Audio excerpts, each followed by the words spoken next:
આજે સમગ્ર ગુજરાતમાં 182 વિધાનસભાઓમાં એક સાથે 10 લાખથી પણ વધારે બહેનો પ્રધાનમંત્રી નરેન્દ્રભાઈ મોદીને અને રાજ્યના મુખ્યમંત્રી શ્રીમાન ભૂપેન્દ્રભાઈ પટેલને સાંભળવા માટે એકત્ર થઈ છે.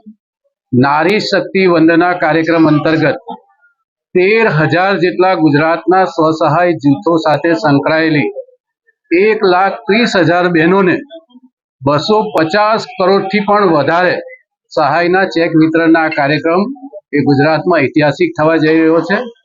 ગુજરાતમાં નારી શક્તિનું યોગદાન એ ગુજરાતના વિકાસમાં અમૂલ્ય છે. આ ગ્રામીણ કક્ષાની અને શહેરમાં રહેતી તમામ મહિલાઓને જુદા જુદા ગૃહ ઉદ્યોગો અને સ્વસહાય જૂથોને સહાય કરીને અને મજબૂત કરીને ગુજરાતના વિકાસમાં એની ભાગીદારીને મજબૂત રીતે અંકિત કરવા માટે રાજ્ય સરકારનો આ પ્રયાસ છે. પ્રધાનમંત્રી નરેન્દ્રભાઈ મોદી આમે મહિલાઓ માટે હંમેશા ચર્ચા કરતા હોય છે, ચિંતા કરતા હોય છે અને સરકારમાં નિર્ણયો કરતા હોય છે.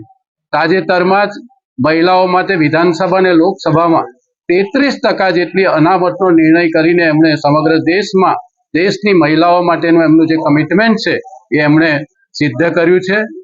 2014માં જ્યારથી પ્રધાનમંત્રી થયા છે ત્યારથી બહેનોના નામે 50 કરોડથી પણ વધારે જનધન ખાતાઓથી શરૂ કરીને 10 કરોડ જેટલા ગ્રામીણ ગરીબ બહેનોને ઇજ્જત ઘર એટલે શૌચાલય આપીને સમગ્ર દેશમાં મહિલાલક્ષી યોજનાઓ અને નિર્ણયોનો અમલ કરીને આજે સમગ્ર દેશથી મહિલાઓનું દિલ નરેન્દ્રભાઈએ જીત્યું છે અને એના સંદર્ભમાં આજે મંગલ મિશન અંતર્ગત બધી જ બહેનોને સહાય આપવા માટે આ ઐતિહાસિક કાર્યક્રમનું આયોજન કરવામાં આવ્યું છે.